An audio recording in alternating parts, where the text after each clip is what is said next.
আসসালামু আলাইকুম, সবাই কেমন আছেন? আশা করছি সবাই ভালো আছেন। আমিও ভালো আছি। আজকের ভিডিওতে আমি এই সুন্দর ফুলের পেন্টিংটা করব। আর আমি সম্পূর্ণ পেন্টিংটা করেছি মনমার্টের অ্যাক্রিলিক কালার দিয়ে। এই ধরনের ফুলগুলো আমার অনেক বেশি ভালো লাগে আর অ্যাস্থেটিক টাইপের লাগে দেখে আমি এই ধরনের পেন্টিং প্রায় করি। বেশি কথা না বলে চলো দেখে আসি ছবিটা আমি কিভাবে এঁকেছি। প্রথমে আমি কাগজের উপরে মাস্কিং টেপ লাগিয়ে নিয়েছি। তারপরে আমি দিয়ে দিচ্ছি ডার্ক সবুজ কালার। এখানে আমি সবুজের সাথে বা জলপাই যে কালারটা আছে ওইটার সাথে কালো মিক্সড করে তারপরে এখানে অ্যাপ্লাই করেছি। আর আকাশের জন্য আমি আকাশি কালারের সাথে হালকা একটু সবুজ অ্যাড করে তারপরে অ্যাড করছি। তারপরে সাদা দিয়ে একটু ব্লেন্ড করে দিচ্ছি। সাদা দিয়ে ব্লেন্ড করলে কালারটা দেখতে ভালো লাগে আর শেড বোঝা যায়। আকাশের কালারটা আমি এরকম একটা পর্যায়ে রেখেছি যেন বেশি ডার্কও না লাগে আর বেশি লাইটও না বোঝা যায়। তারপর আমি এই কালো রঙটা শুকানোর পর ওইটার উপর দিয়ে দিচ্ছি হালকা সবুজ কালার। এখানে আমি সবুজ কালারের সাথে হলুদ কালার এবং সাদা কালারটা মিক্সড করে এরকম একটা শেডে নিয়ে আসছি। তারপরে এরকম করে ঘাস বোঝানোর জন্য কিছু শেড দিয়ে দিচ্ছি।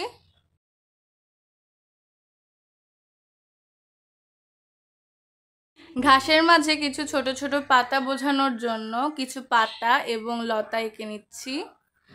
আর এই কালারটি আমি ব্যবহার করেছি একদমই হালকা, কারণ গাঢ়র উপরে হালকা কালার ব্যবহার করাই অ্যাক্রিলিক কালারের বৈশিষ্ট্য।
এবার আমি ফুল এঁকে নিচ্ছি। এখানে আমি প্রথমে ফুল আঁকার জন্য সাদা রং দিয়ে আঁকছি।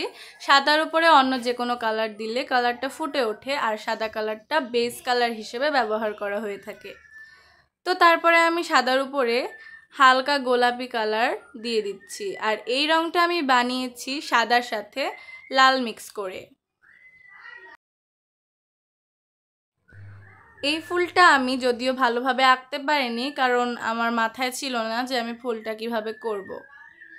তারপর আমি ভাবলাম ফুলের ডিজাইনটা একটু চেঞ্জ করি, তাই হলুদ রং দিয়ে দিচ্ছিলাম। এটা আমি ফুলের মাঝখানে দিব আর এটার চারপাশ দিয়ে আর কি ফুলের পাপড়িটা দিব।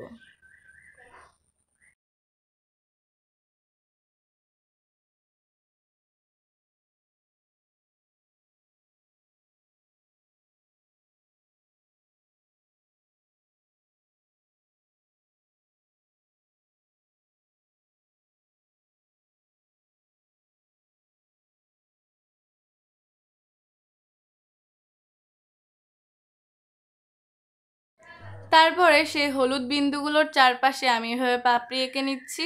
আর এভাবেই আমি সবগুলো ফুল এঁকে নিব। প্রথমে সাদা রং দিব, তারপরে সাদার উপরে গোলাপি দিয়ে শেড করে দিব, যেন দেখতে কিছুটা আসল দেখা যায়।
আর এভাবেই শেষ হয়ে গেল আমার এই কিউট ছোট্ট পেন্টিংটি যদি আপনাদের ভালো লেগে থাকে তাহলে অবশ্যই লাইক, কমেন্ট এবং শেয়ার করবেন।